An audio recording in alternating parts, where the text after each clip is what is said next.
New education policy 2020 का अगर जिक्र किया जाए तो कहीं ना कहीं ये देश में इसको लागू करने के लिए लगातार प्रयास किए जा रहे हैं और इसी कड़ी में इंटरनेशनल बैकलॉरिएट का एक प्रतिनिधिमंडल हरियाणा पहुंचा और हरियाणा में खास तौर पर हरियाणा विद्यालय शिक्षा बोर्ड के मुख्यालय पर पहुंचा है।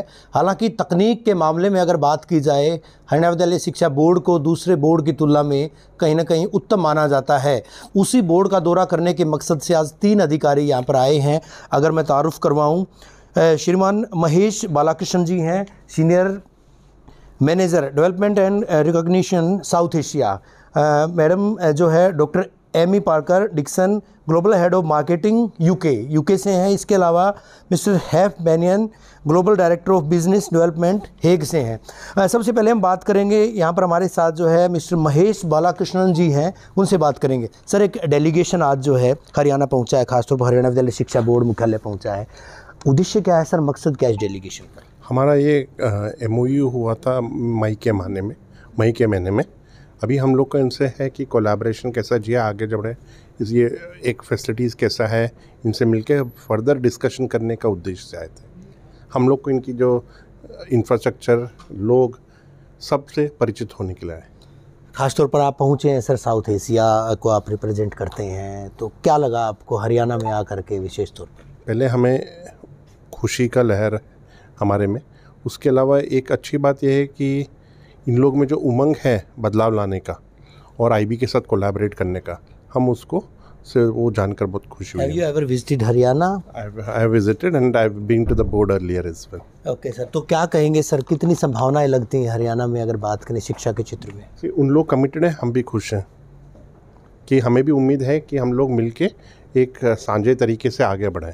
किस तरह से आगे बढ़ाया जाएगा IB के साथ मिल करके जो है हरियाणा बोर्ड की जो तकनीक है या दूसरे या आपके जो बोर्ड के तौर तरीके हैं उनको किस तरह से इम्प्लीमेंट किया जाएगा? हम ये चाहते हैं कि हमारा जो टीचर ट्रेनिंग है, हमारा जो approaches to teaching and learning है, उससे यहाँ के स्टूडेंट्स को बहुत बेनिफिट होगा। किस तरह से उसको आगे बढ़ाया जाएगा सर? तो अभी इन लोग स्कूल्स आइडेंटिफाई करेंगे और फिर हम देख रहे हैं कोलैबोरेशन के ऊपर।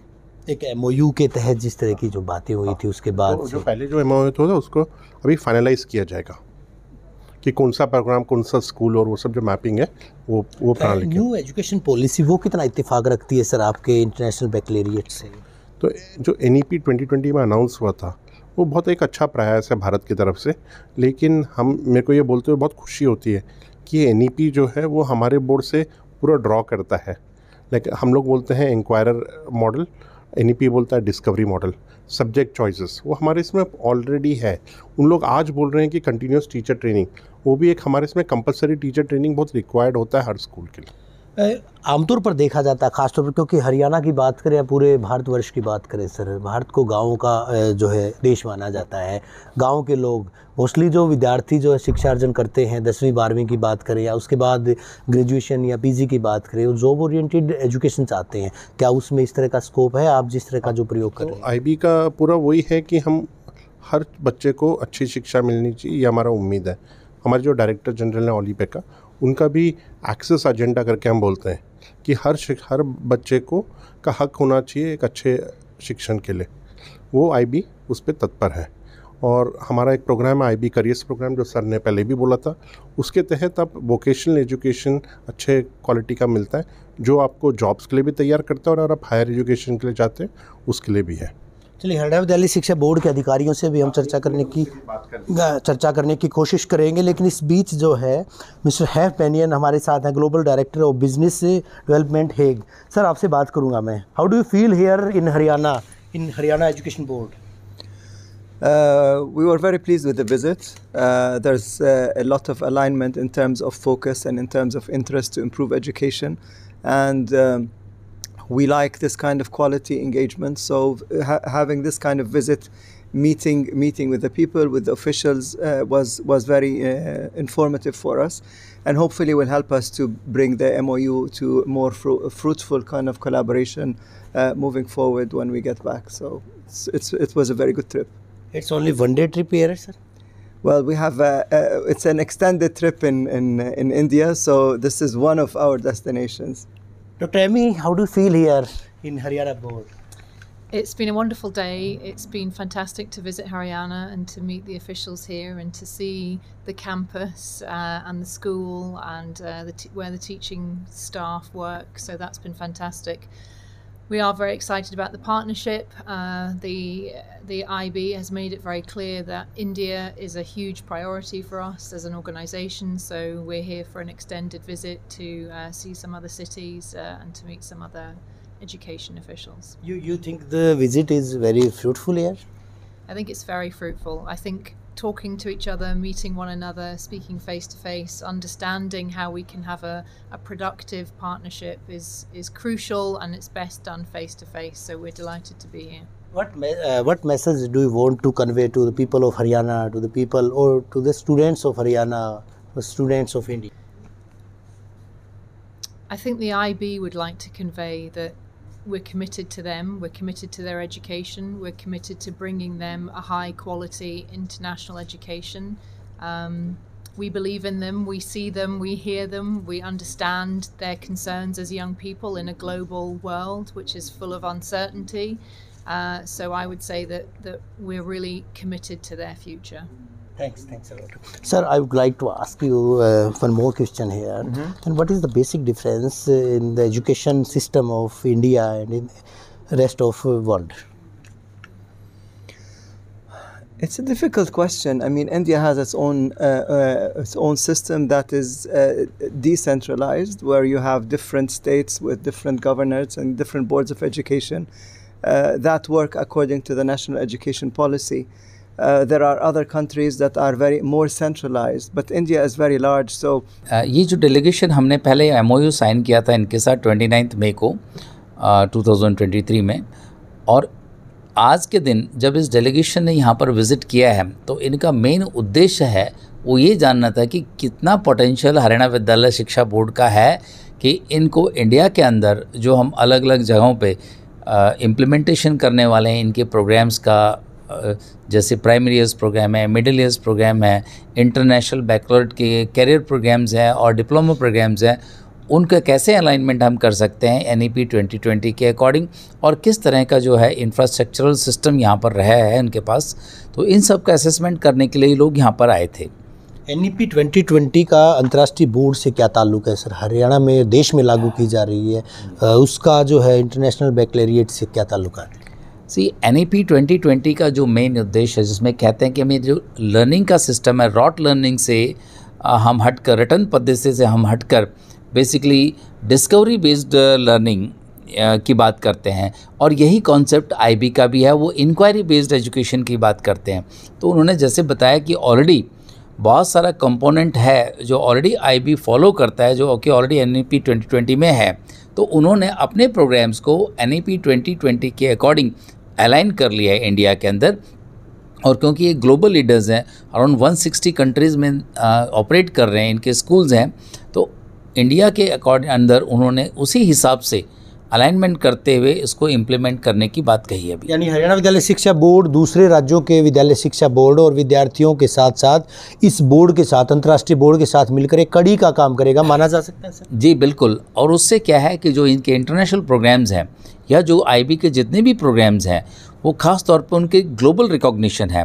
फॉरेन यूनिवर्सिटीज़ में बहुत सारी हैं जो IB का डिप्लोमा जो है या कैरियर प्रोग्राम को एक्सेप्ट करती हैं, और स्टूडेंट्स को यूनिवर्सिटी के अंदर एक एडवांटेज मिलता है, उनका डायरेक्ट एडमिशन हो जाता है। कुछ इनके जो कैरियर प्रोग्राम्स हैं या जिसे हम कहते हैं वोकेशनल या प्रोफेशनल कोर्सेज़ हैं, उनको करने के बाद अगर स्टूडेंट्स बहुत सारे अमेरिका में और वर्ल्ड वाइड यूरोप में बहुत सारी यूनिवर्सिटीज़ हैं, ऑर्गेनाइजेशंस हैं जो इनके प्रोग्राम्स को एक्सेप्ट करते हैं, और वहाँ बच्चों को डायरेक्ट एम्प्लॉयमेंट भी मिल सकता है। पायलट स्टडी, पायलट प्रोजेक्ट को कब से शुरू किया जाएगा? अभी MOU साइन हुआ था, इस डेलीगेशन ने यहाँ पर विजिट किया है सर, उसके बाद कब से इसको शुरू किया जाए? अभी कुछ दिनों के बाद डेलीगेशंस अपना जो है पूरा प्लान हमें देगा, उसके अकॉर्डिंग जो है हमने सेलेक्ट किए हैं जो स्कूल्स, उनके अंदर इसके स्टडीज़ बहुत जल्दी हम शुरू कर देंगे। हरियाणा के स्कूल चयनित किए गए हैं या इस वक्त तो हमने हरियाणा के स्कूल्स कुछ इस तरह के इनिशियली हमने डिसाइड किया कि हम 20 स्कूलों के अंदर इनका जो है पायलट प्रोजेक्ट जो है उसको इम्प्लीमेंट करेंगे। क्या वो तमाम स्कूल हरियाणा बोर्ड से संबद्ध हैं या इसके अलावा CBSE या किसी अन्य बोर्ड से भी संबद्ध हैं? नहीं, वो स्कूल दोनों तरह के विद्यालय हैं, गवर्नमेंट स्कूल्स भी हैं, हरियाणा से एफिलिएटेड प्राइवेट स्कूल्स भी हैं, और CBSE के भी स्कूल्स हैं। यानी कुछ मॉडल स्कूल्स भी लिए गए हैं सर इस पूरे? नहीं, अभी हमने मॉडल स्कूल्स ने तो हमें अप्लाई नहीं किया है, लेकिन जो ऑलरेडी स्टेट बोर्ड से हमसे एफिलेटेड है उन्होंने अप्लाई किया है, और उन 5 के करीब स्कूल हैं उनको हमने चिन्हित किया है। क्या स्कूलों की सहमति के बाद या बोर्ड ने उनको निर्देशित किया था या खुद स्कूलों ने अपनी सहमति दी है सर इस तरह के? हमने अपनी वेबसाइट के ऊपर इस तरह के इन्फॉर्मेशन फ्लोट की थी कि जो इंटरेस्टेड हैं इस पायलट स्टडी के लिए वो अप्लाई कर सकते हैं। तो जिन जिन विद्यालयों ने अप्लाई किया है उनको हमने जो है चिन्हित कर लिया है। अब आगे एक बार उनका सिस्टम स्टडी करके फिर वहाँ पर प्रोग्राम जो है हम इम्प्लीमेंट करेंगे पायलट स्टडी के। यानी तकनीकी क्षेत्र में जिस तरह से हरियाणा विद्यालय शिक्षा बोर्ड का नाम है, अब गुणात्मकता की अगर बात करें, इस तरह से अंतर्राष्ट्रीय बोर्ड के साथ जुड़ करके शिक्षा के क्षेत्र में और सुधार किए जाएंगे, इस तरह का माना जा सकता है? जी, सबसे इम्पॉर्टेंट जो बेनिफिट है हमें मिलेगा वो है कि pedagogical structure and system and teachers training का जो हमारा एक पेन एरिया रहा है और जो वीकनेस रही है, इससे क्या है कि हमें स्ट्रेंथन करने को मिलेगा। और जो मानक, जो स्टैंडर्ड्स वर्ल्ड वाइड अवेलेबल हैं, जो प्रेवलेंट हैं, उन स्टैंडर्ड्स के ऊपर हरियाणा विद्यालय शिक्षा बोर्ड अब काम करेगा। ये नहीं कह सकते हैं अब हम राष्ट्र और इंटरनेशनल स्टैंडर्ड्स के ऊपर काम करेंगे। डेलीगेशन के जो सदस्य थे वो बेहद खुश थे इस बात को लेकर के, हरियाणा के इस बोर्ड का उन्होंने विजिट किया, दौरा किया है, उसके बाद बेहद वो खुश भी थे, उत्सुक भी थे इस बात को लेकर के इस तरह की जो कार्य योजना तैयार की गई उसको जल्द से जल्द इम्प्लीमेंट किया जाए। हरियाणा बोर्ड क्या सोचता है अंतर्राष्ट्रीय बोर्ड के साथ जुड़ने के संबंध में?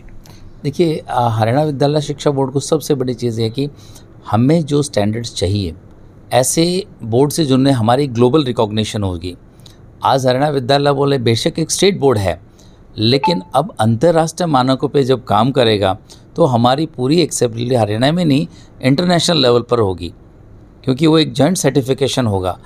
जो IB का जो बोर्ड है उसके सर्टिफिकेट्स पे या हमारे बच्चे जाएंगे तो एक जॉइंट सर्टिफिकेशन जब मिलेगा उनको, तो ये मान के चलिए ग्लोबली वो एक्सेप्टेड होगा। क्या माना जाए करिकुलम पर भी कोई प्रभाव पड़ेगा सर? अंतर्राष्ट्रीय जो मानकों पर आधारित करिकुलम है उसको लेकर के भी जो विदेशों में विदेशी जो बोर्ड्स हैं वहाँ पर उसको इम्प्लीमेंट किया गया, उसको क्या हरियाणा में भी इस तरह से लागू किया जा सकता है? नहीं, देखिए, हरियाणा अभी इंटरनेशनल बैकलॉरेट का जो करिकुलम है, वैसे तो बताना चाहूँगा कि मैं IB का जो करिकुलम है, देश के अंदर बहुत सारे स्कूल्स हैं, गुड़गांव में भी उनके 14 के करीब स्कूल ऑलरेडी अप्लाई कर रहे हैं, तो उसकी रिकॉग्निशन और वैलिडिटी वर्ल्ड वाइड है। तो इसको जैसे जैसे हम लोग अडॉप्ट करते जाएंगे उस तरह से धीरे धीरे नंबर ऑफ़ स्कूल्स भी हम बढ़ाते चले जाएंगे। तो मुझे लगता है कि इससे बहुत फ़ायदा होगा हमारे बच्चों को, टीचर्स को। और आज टीचर्स ट्रेनिंग की जो बात करते हैं, ये लोग कहते हैं कैरियर प्रोग्राम, हम लोग कहते हैं कंटिन्यूस प्रोफेशनल डेवलपमेंट, तो इसका NEP में जिक्र है। तो continuous professional development of teachers है, वो मुझे लगता है कि जब हम IB से कैलिब्रेट कर लेंगे तो उसको नई ऊंचाइयां मिलेगी। आखिरी सवाल, KG to PG का भी जिक्र आया था कि KG से PG जो है करिकुलम की बात कही गई है कि जो KG में जिस तरह से है NEP में वो PG में भी जाएगा, वो बच्चा जो है वही तमाम चीज़ें आएंगी PG में भी। हाँ, कुछ पत्रकारों ने ये सवाल उठाया था कि बच्चा 11th तक तो या 12th तक तो IB का करिकुलम पढ़ेगा, लेकिन कॉलेज में जाके, यूनिवर्सिटी में जाके फिर उसको वही रटन पद्धति के सिस्टम से पढ़ना पड़ेगा। तो मैंने इसके बारे में ये कहा था कि अब हमारी NEP 2020 सिर्फ स्कूल एजुकेशन के लिए नहीं है, ये हायर एजुकेशन के लिए है। तो जिस तरह से स्कूल एजुकेशन में बदलाव हो रहे हैं, तो इस तरह से हायर एजुकेशन में भी बदलाव हो रहे हैं। जो कनेक्टिविटी है स्कूल एजुकेशन और हायर एजुकेशन, जिसे आप KG to PG